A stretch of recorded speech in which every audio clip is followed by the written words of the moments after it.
Kalian pernah nggak ngalamin suatu kejadian di mana kalian sadar kalau apa yang dilakukan itu merupakan hal yang salah, tapi kita kesulitan buat ngakuin perbuatan tersebut? Nah, menariknya semakin kita sadar akan kesalahan dari perbuatan yang kita lakukan, terkadang pikiran akan berusaha menolak kenyataan tersebut dan berkelit untuk membela diri. Hal ini juga sering terjadi ketika kita ingin meminta maaf ke orang lain dan terkadang ada rasa enggan serta penolakan dari pikiran supaya nggak melakukan tindakan tersebut.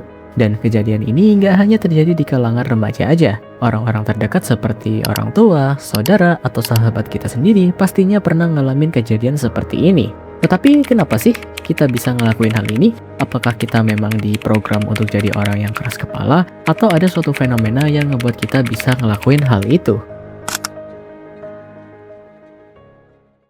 Kalau kita bicara soal tindakan meminta maaf dan ngakuin kesalahan, jelas bagi sebagian orang ada yang menganggap hal itu cukup mudah karena ngerasa bertanggung jawab.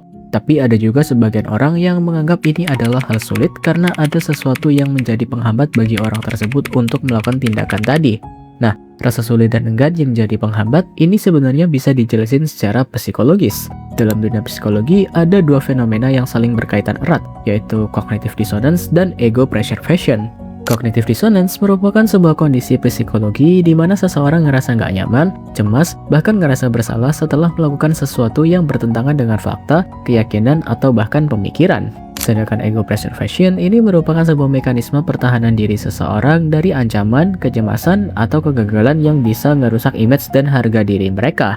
Sebagai contoh, misalkan ada seorang pengendara mobil yang mencoba belok waktu berkendara, tetapi dia lupa untuk nyalain lampu sen dan berujung nabrak seorang pemotor.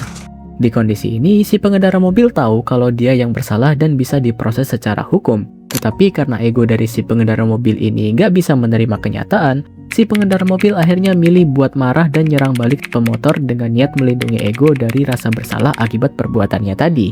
Nah, dari contoh tadi kita tahu kalau jika seseorang mengalami suatu kejadian yang mengguncang bagian daripada dirinya, maka ada kemungkinan orang tersebut akan berusaha mempertahankan pikirannya yang terguncang dengan mengabaikan fakta real demi menyelamatkan ego. Tetapi kalau kita coba pikir-pikir lagi, sebenarnya fenomena ini bisa terjadi karena apa sih? Apa aja faktor pendorong yang menyebabkan fenomena ini bisa terjadi di orang-orang?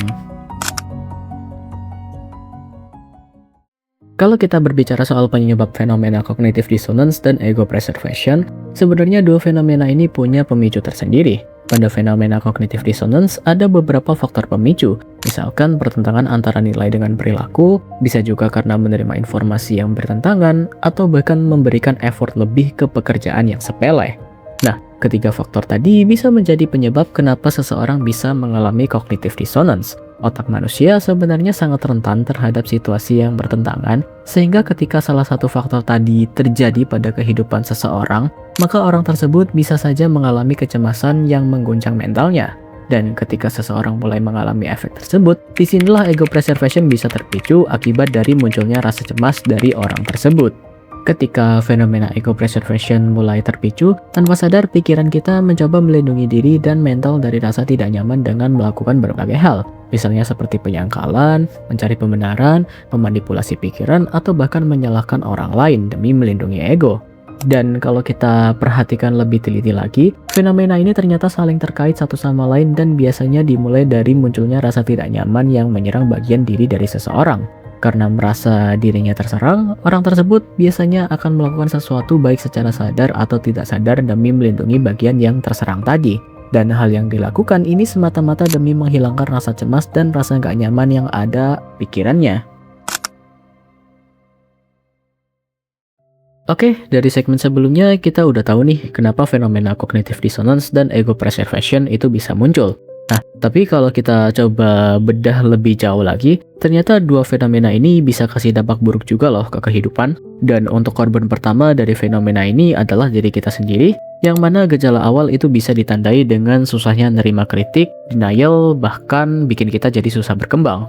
Sikap-sikap tersebut bisa menyebabkan kita jadi gampang emosi dan susah buat ngambil keputusan penting karena adanya hambatan dari pertentangan antara diri sendiri dengan fakta yang ada di kehidupan.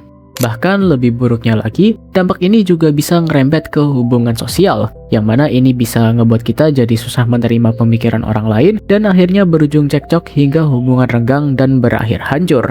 Gak sampai situ, mereka yang terdampak fenomena ini juga cenderung ngelakuin hal yang lebih berbahaya, kayak ngerubah keyakinan atau ide, bisa juga cari bukti bias buat dukung pandangannya, atau bahkan bersikap abusif ke orang lain. Semua dampak-dampak ini bisa terjadi karena satu hal, usaha kita buat menghindar dari rasa gak nyaman. Dan hasil dari kejadian ini adalah bisa berujung pada kehancuran pada diri sendiri dan hubungan sosial jika terus dilakukan secara terus-menerus dalam jangka waktu yang lama. Kalau kita lihat dari apa yang udah kita bahas sebelumnya, menurut gue pribadi, fenomena cognitive dissonance dan ego preservation itu hal yang manusiawi. Setiap orang pasti pernah ngerasa nggak nyaman atau cemas terhadap suatu hal. Dan untuk ngurangin hal itu, manusia pasti bakal cari solusi buat ngilangin rasa nggak enak tadi. Tapi meskipun ini normal dan manusiawi, sifat ini tetap nggak boleh dibiarin gitu aja. Semakin kita ngebiasain sifat ini, perlahan-lahan kita juga bakal berubah dan ngerusak diri sendiri serta hubungan sosial kita sama orang lain secara gak sadar ataupun sadar. Dan menurut gue pribadi juga, untuk solusi yang bisa gue kasih di sini buat ngurangi fenomena ini adalah kita juga harus coba belajar buat ngebuka pikiran. Meskipun dengan ngebuka pikiran rasa gak nyaman itu tetap masih ada, tapi seenggaknya dengan cara ini kita bisa belajar untuk menerima banyak hal dari kehidupan. Karena sebagai manusia bukan berarti kita nggak boleh salah, tapi ini tentang gimana cara kita ngambil pelajaran dari kesalahan yang udah pernah kita alami. Dan terakhir mungkin cukup itu aja sih terkait apa yang mau gue bahas di video ini ya. Kalau kalian punya pendapat lain, kalian bisa sharing aja di kolom komentar. Nanti kita bisa diskusi bareng di situ. So, mungkin itu aja sih dari gua. See you in the next video. Goodbye semuanya.